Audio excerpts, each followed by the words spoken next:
ये एक भेड़ चाल का शिकार हो रहा है। आगे जाके अपने फ्यूचर के साथ उनके साथ खिलवाड़ होता है। अगर किसी भी अभिभावक या बच्चे को पूरा अगर कैरियर गाइडेंस चाहिए तो वो पर्सनली मिल सकता है कि अब थर्ड लैंग्वेज जो पढ़ाई जाएगी वो एक विदेशी भाषा पढ़ाई जाएगी। मेरा ये मानना है कि सेंट्रल यूनिवर्सिटीज के अंदर असिस्टेंट प्रोफेसर की जो जॉब होती है उसकी बराबरी कोई इक्की दुक्की कोई जॉब करती है, बहुत अच्छी जॉब होती है वो। हमारे हर सब्जेक्ट के 3-3 4-4 टीचर्स हैं। यानी कि पूरी क्लास के अंदर में 150-200 बच्चन बैठाकर काउंसलिंग करी।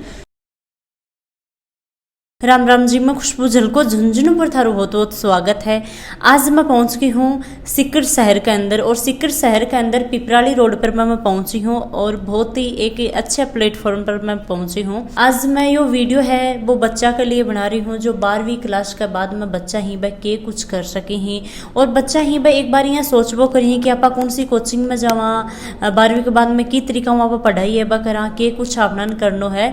तो मैं आज आयाम कोचिंग के अंदर पहुंची हूँ जो पिपराली रोड का है। आयाम को थे काफी नाम सुने होगो। आयाम कोचिंग का जो डायरेक्टर ही अपने साथ में ही सुरेश जी, आऊँ आप बातचीत करांगा और कुछ बातें ही बाऊ आप जानकारी लांगा। राम राम जी। राम राम जी, स्वागत है थारो झलको झुंझुनू पर। धन्यवाद। आप बात करा तो जो आयाम कोचिंग है बीके बारे में थोड़ो अपना दर्शकान बता दो। आयाम 2017 में शुरू करी गई ही। सीकर में बहुत ज़्यादा स्कोप हो बच्चा के लिए और क्वालिटी एजुकेशन को मिल रही हो, तो वो दिमाग में रखते हुए कि बच्चा क्वालिटी एजुकेशन मिल जावे, बाको टाइमली सिलेबस कंप्लीट हो जावे और अच्छो मेडिकल कॉलेज मिल जावे जगह डॉक्टर बनना चाहिए। ये सब चीज़ें ध्यान में रखते हुए 2017 के अंदर में शुरू करी गई है। सीकर के अंदर कोचिंग बहुत सारी ही, बहुत सारी संस्था ही, तो आयाम है बा के कुछ अलग कर रही है। देखो, सारी कोचिंग अच्छो काम कर रही है। अब बाऊ थोड़ो आउट ऑफ द बॉक्स चाल करके, हाँ, कुछ अलग कर रही है। में हर बच्चे के लिए पर्सनल केयर दी जा रही है। जहाँ कोविड के बाद में बच्चा थोड़ा मानसिक रूप से कमज़ोर होगा, डिप्रेशन के अंदर में जाओ लगा, जनाब बंक के लिए वीकली एक तो टीचर सब्जेक्ट वाइज काउंसलिंग करे। कोई फिजिक्स में कमज़ोर है तो फिजिक्स को टीचर भी की काउंसलिंग करेगो, हर टीचर हर बच्चा इंडिविजुअली काउंसलिंग करेगो। यानी कि पूरी क्लास के अंदर में 150-200 बच्चन बैठाकर काउंसलिंग करी। इंडिविजुअल काउंसलिंग होगी बच्चे की, और बिक के बाद में अगर बच्चा ने कोई सब्जेक्ट से बाहर अगर कोई काउंसलिंग चाहिए, बिक के लिए मैं एक काउंसलर बैठा रखे है जो बच्ची और बच्चा, बच्चियाँ के लिए बच्ची काउंसलर है, बच्चा के लिए जेंट्स काउंसलर है, तो वह दोनों डिफरेंट काउंसलिंग करे। और बच्चा के लिए ज़्यादा डिप्रेशन में नहीं जाऊँ, ये टेस्ट भी मैं टाइमली करावा, ताकि यह नहीं कि हर दूसरे तीसरे दिनों टेस्ट करा दियो। 7 दिनों सिलेबस कोई टारगेट ले लियो, तो सिलेबस कंप्लीट करना है, भी के बाद में 7 दिनों भी पीछे वाले सिलेबस को टेस्ट करवा दियो। आगे वो क्या प्लान है? अभी आगे मैं एक नया कोर्स इंट्रोड्यूस करने वाला हाँ, CUET कॉमन यूनिवर्सिटी एंट्रेंस एक टेस्ट बोल करके है, जो सेंट्रल यूनिवर्सिटीज़ जितनी भी सेंट्रल यूनिवर्सिटीज़ है बैंक के अंदर में दाखिलो लेने के लिए एंट्रेंस एग्जाम के थ्रू बच्चा ने क्लियर करना पड़ेगा, तभी जा करके बैंक होगा। बीका बारम रवि सर बताओगे अभी थोड़ा। अभी मेरे साथ में आयाम कोचिंग का MD ही रवि जी, आऊँ आप बातचीत करांगा। राम राम जी। राम राम जी। तो CUET के कुछ है, के कुछ अलग कर रही है CUET, और जो CUET के बारे में थोड़ा सो आपने विस्तारों अपने दर्शकान बताना है। तान CUET के बारे में बताना चाहूँ कि 12वीं के बाद में सबसे ज़्यादा अभिभावकों के और बच्चों के एक क्वेश्चन खड़ा हो जाता है कि हम 12वीं के बाद में क्या करें। एक लिमिटेड से चीज़ें लोगों को पता है कि जो बायो है वो नीट कर लो, जो मैथ है वो IIT JEE कर लो, और जो और नहीं है वो डिफेंस में चले जाओ। ये एक भेड़ चाल का शिकार हो रहा है अपने पूरे देश का बच्चा, तो मैं नहीं कहूँगा, लेकिन अपने राजस्थान नॉर्थ इंडिया का बच्चों को कैरियर गाइडेंस के बारे में बहुत कम ज्ञान दिया जाता है, स्कूलों में भी कम दिया जाता है, कोई कैरियर गाइडेंस भी नहीं करता है। उस वजह से बच्चे भीड़ का शिकार हो जाते हैं, जो आगे जाके अपने फ्यूचर के साथ उनके साथ खिलवाड़ होता है। इस साल से सेंट्रल गवर्नमेंट ने, केंद्र गवर्नमेंट ने एक नया शिक्षा के अंदर एक नया एग्जाम लॉन्च किया है। पहले क्या होता था, जैसे आपने देखा होगा बहुत पहले कि एम्स नीट, जो डॉक्टर बनने के लिए एम्स अलग होता था, RPMT अलग होता था, तो उसके बाद में सरकार ने एक एग्जाम कर दिया नीट, जिससे आज का एक नीट का एग्जाम होता है जिससे पूरे देश की मेडिकल कॉलेजें मिलती हैं। देश के अंदर केंद्र सरकार के द्वारा 3 चीजें मुख्य से चलाई जाती हैं शिक्षा में। एक मेडिकल कॉलेज चलाई जाती है, एक IIT चलाई जाती है, और एक सेंट्रल यूनिवर्सिटी चलाई जाती है। सेंट्रल यूनिवर्सिटीज के 45 के लमसम पूरे देश में सेंट्रल यूनिवर्सिटीज हैं। दिल्ली विश्वविद्यालय देश का टॉप विश्वविद्यालय माना जाता है, उसमें 12वीं के बाद में क्या होता था कि परसेंटेज बेस के आधार पे बच्चों का एडमिशन होता था, तो उसमें ग्रामीण परिवेश के बच्चों को, आरबीएसई बोर्ड के बच्चों को नुकसान होता था। उसमें परसेंटेज बेस पे होता था, तो कुछ स्टेट्स हैं उनकी मार्किंग है 12th की वो थोड़ी नॉर्मल होती है तो अच्छे परसेंटेज आते हैं। कुछ कॉन्वेंट स्कूल ऐसी हैं जहाँ पे 5वां सब्जेक्ट जो दिया जाता है वो कुछ म्यूजिक है, फिजिकल एजुकेशन है, जिसके अंदर मार्किंग है वो बहुत अच्छी आती थी। और डीयू ये करता था कि टॉप 5 में से टॉप 4 के ऊपर एडमिशन लेता था, जिससे 95 जो अच्छी 10 कॉलेजें हैं, होता क्या है कि लोगों का एडमिशन नहीं हो रहा था और परसेंटेज बेस पे हो रहा था, जिससे जो कोई परसेंटेज किसी की योग्यता नहीं निर्धारित कर सकता।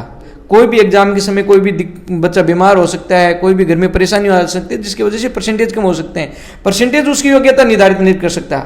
इसलिए देश में इस बार नई शिक्षा नीति एनईपी 2020 के तहत ये फैसला लिया गया था, जो 2 साल कोरोना की वजह से डिले चल रहा था, और इस साल से उन्होंने लागू किया है CUET, common university entrance test, जिसमें बच्चे को एक ही फॉर्म भरना है। जिस फॉर्म की मैं आपके दर्शकों को बताना चाहूंगा कि जो बच्चे 12वीं से अभी पास हुए हैं या जो पिछले साल पास हो चुके, जो सबसे मोस्ट तो ये है कि बच्चे डीयू में हो जाते हैं बच्चे।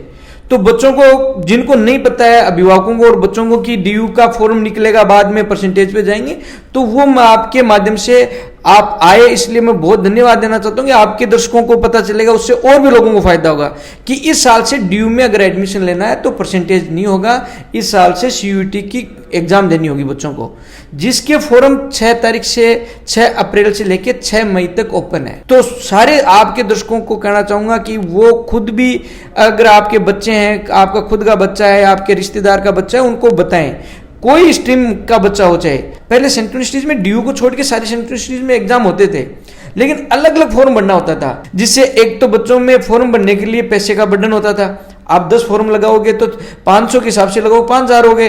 फिर बच्चों को मोस्टली गर्ल्स को एग्जाम दिलाने के लिए सेंटरों में जाना पड़ता था, तो 10 एग्जाम दिलाने जाओगे तो एक बार का 2000 के हिसाब से 20,000 रुपये वो खर्चा हो रहा था।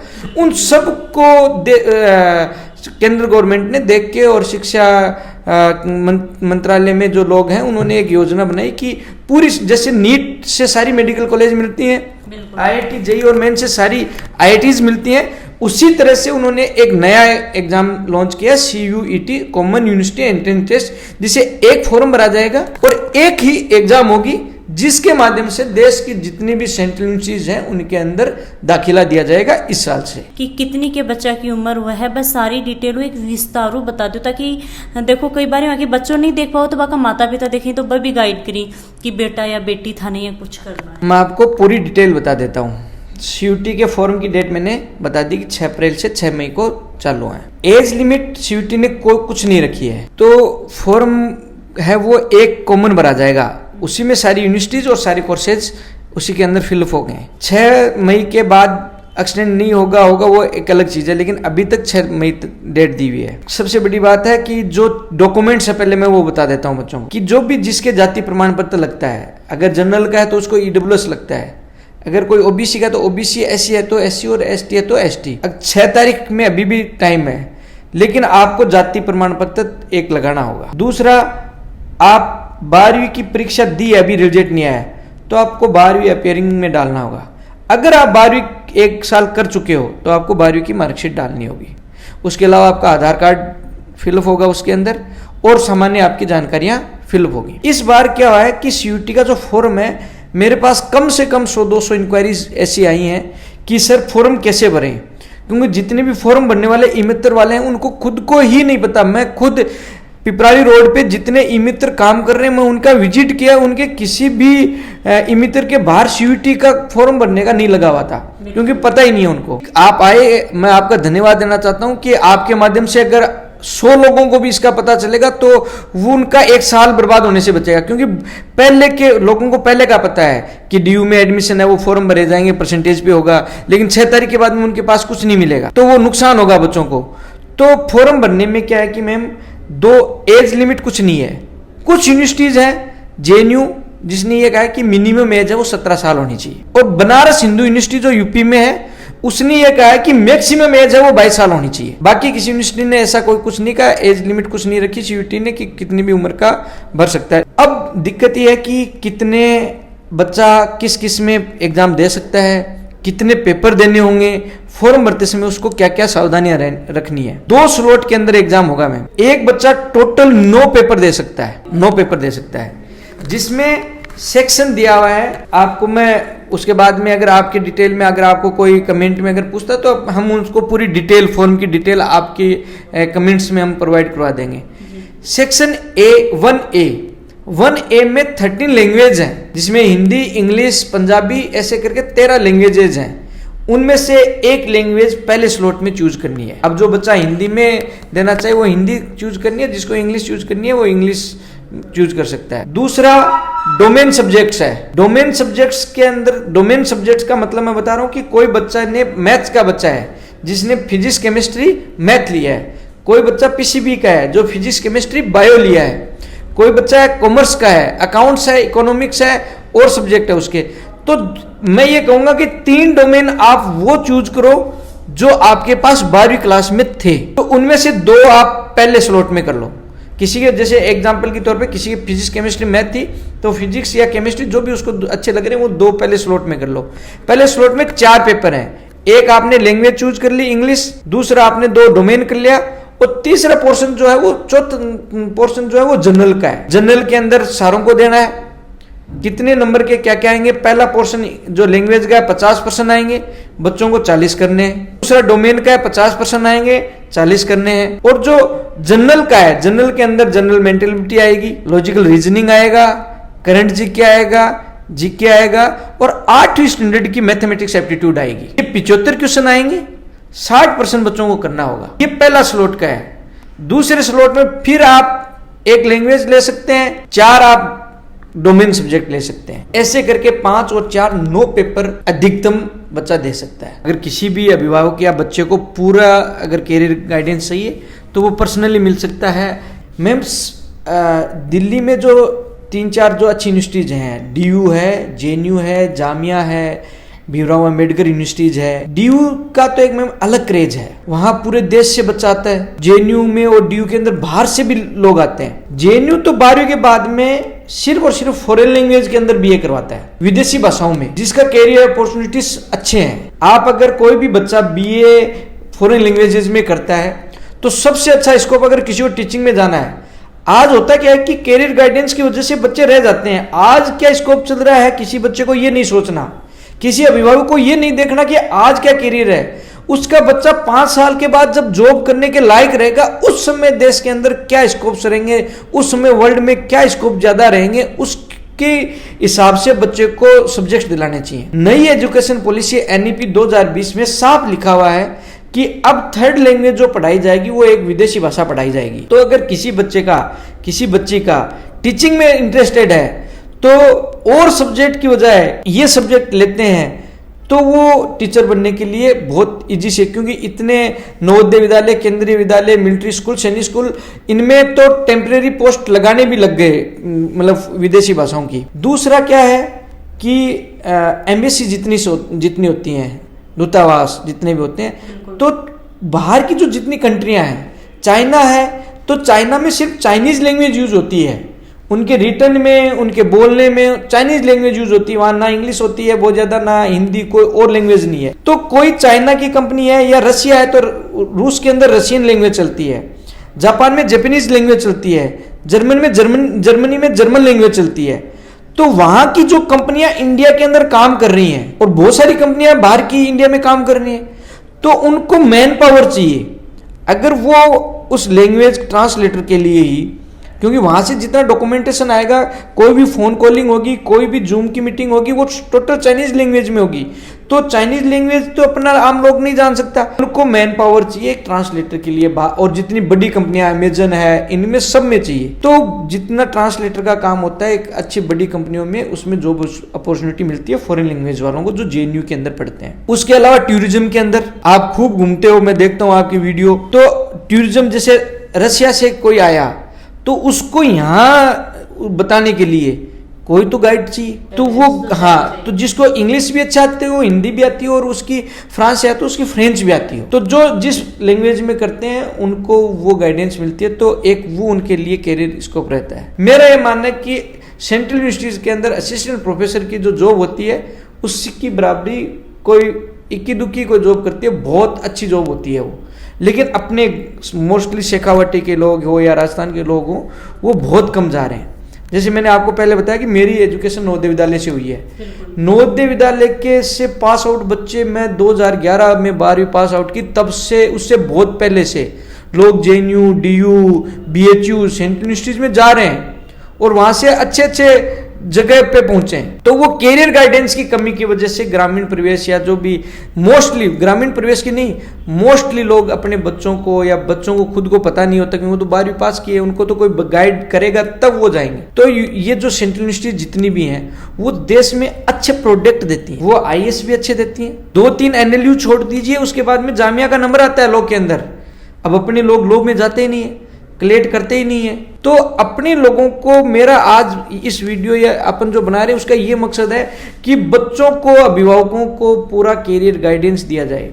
आयाम एकेडमी है बाकी कुछ के विशेष कर रही है CUET के लिए, वो थोड़ा सा अपने दर्शकों अपने जो यूथान बताओ। मैं खुद सेंट्रल यूनिवर्सिटी से पढ़ा था, सुरेश जी खुद DU से पढ़े थे। तो हमने पहले ही ये हमें मतलब क्योंकि ये CUET का जो प्लान था गवर्नमेंट का वो 2 साल पहले का था, कोरोना की वजह से ये डिले था। हमारा मुख्य जो हम जो आयाम में चलाते हैं वो नीट का चलाते हैं। 10th के बाद में 11th और 11th के बाद 12th कराते हैं और 12वीं के बाद में जो बायो के बच्चे हैं उनको नीट की तैयारी करवा रहे हैं। लेकिन हम सिर्फ नीट एस्पिरेंट कोचिंग, लेकिन इस साल जब ये CUET का आया तो हमने देखा कि ये बच्चों के लिए बहुत ज़्यादा ज़रूरी है।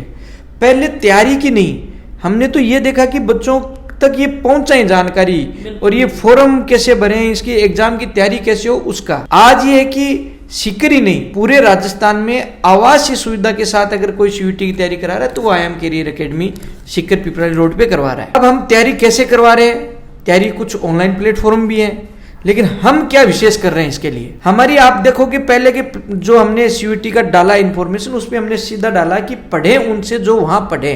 इसका मतलब बहुत ही ज्यादा फोकस करने वाली है। हमारे पास मेन डोमेन पढ़ाने के लिए नीट के टीचर्स हैं, वो ही बच्चों को डोमेन पढ़ाएंगे। जैसे फिजिक्स के हमारे सर हैं वो फिजिक्स पढ़ाएंगे, केमिस्ट्री टीचर हैं वो केमिस्ट्री पढ़ाएंगे, बायो टीचर हैं बायो पढ़ाएंगे, मैथ के टीचर मैथ पढ़ाएंगे। उसके अलावा आर्ट्स और कॉमर्स की स्ट्रीम है। तो हमने हमारे जो टोटल फैकल्टीज है वो JNU, DU और सेंट्रल यूनिवर्सिटी से पढ़े हुए लोग ही बच्चों को पढ़ाते हैं। तो एक फायदा होता है कि अगर आप जहां से पढ़े हो तो वहां का आपको खुद, क्योंकि आज मैं सेंट्रल यूनिवर्सिटी गया था या सुरेश जी डायरेक्टर साहब हैं वो DU गए थे या जो महेश जी सर हैं वो पढ़ा रहे हैं तो वो खुद JNU और शिव में पढ़े हुए हैं, राकेश जी पढ़ा रहे हैं वो JNU से पढ़े हुए हैं, हरी जी पढ़ा रहे हैं वो JNU से पढ़े हुए हैं, अनिल जी हैं तो खुद कंपटीशन देख के वहां पढ़े हुए हैं तो उनको पता है कि क्या पैटर्न आ रहा है।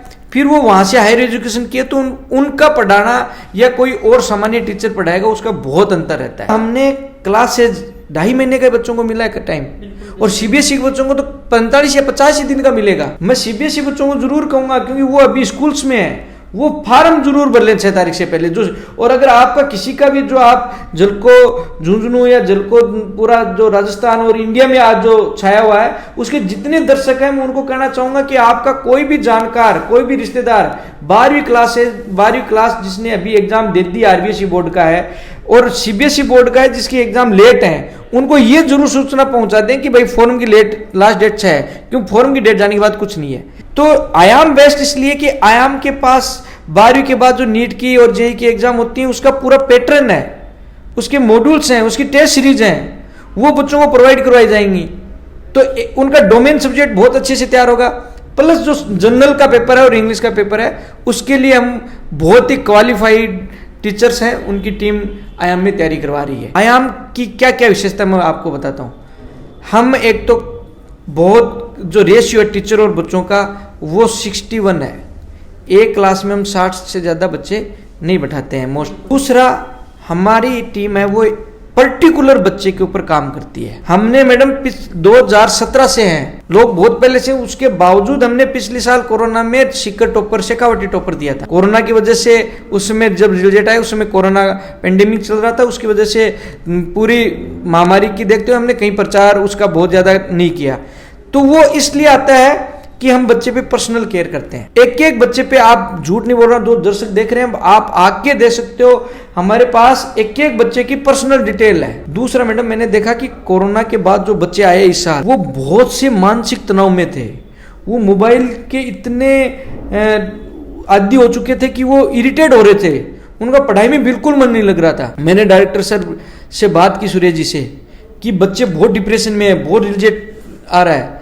हमने उसी समय साइकोलॉजिस्ट काउंसलर अपॉइंटमेंट की और उनको टास्क दिया कि आप हर बच्चे की साइकोलॉजी पे काम करो।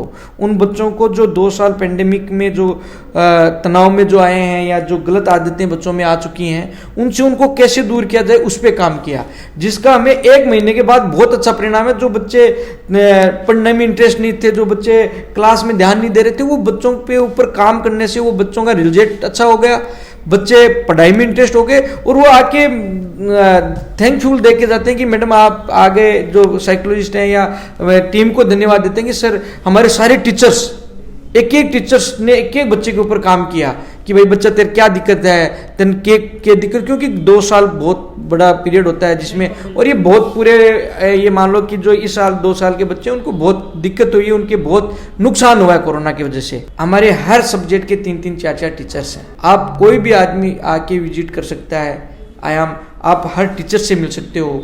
हमारा डाउट भी वही टीचर बताता है जो क्लास में पढ़ाता है। बच्चों को ये सीयूईटी का देखते हो कि एक नई चीज है, बच्चों को जरूर होना चाहिए। तो एक आयाम ही एक ऐसा इंस्टीट्यूट सा है जो इसकी दिसंबर से पहले बच्चों में स्कूलों में कम से कम, मैं पर्सनली, हमारी टीम कम से कम 1000-1500 स्कूलों में कैरियर काउंसलिंग कर चुकी है।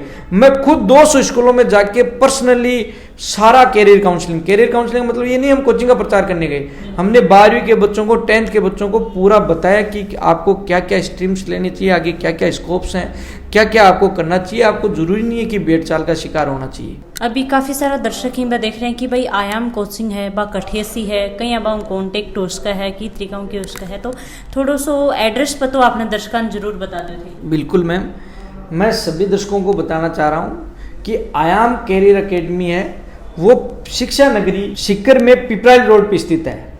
और मैं आपको एक चीज़ और बताना चाह रहा हूँ कि आयाम का एक कैंपस, न्यू बिल्डिंग भी पिपराली रोड पे तैयार हो चुकी है, जिसके उद्घाटन में भी झलको झुंझुनू को इनवाइट किया जाएगा। आप जरूर आना। और सभी दर्शकों को मेरी तरफ से इन्विटेशन है कि आप सीकर कोई भी आए तो आप आयाम का एक बार विजिट जरूर करें। कोचिंग की जरूरी नहीं है कि आप अपने की कोचिंग के पर्पज से आए, आप अपने बच्चे को कैरियर गाइडेंस कोई भी स्ट्रीम का आप पूछना चाह रहे हो कि भाई बच्चे, ये बच्चा है, एक बार आप अपने बच्चे को लेके आओ, हम उसका देखेंगे, इंटरेस्ट देखेंगे कि उस बच्चे का इंटरेस्ट क्या है। उस बच्चे के इंटरेस्ट के हिसाब से हम उसको स्कोप बताएंगे कि भाई तेरा ये बच्चा है, इसका ये इंटरेस्ट है। उसकी हम 10th की, 11th की, 12th की मार्कशीट देखेंगे, उसका कौन से सब्जेक्ट में ज़्यादा इंटरेस्ट है, उसके हिसाब से हम बच्चे को उसकी कैरियर गाइडेंस देंगे। तो कमेंट में कमेंट करके मन जरूर बता दियो और आपने चैनल ना सब्सक्राइब जरूर कर लियो। जय हिंद, जय राजस्थान।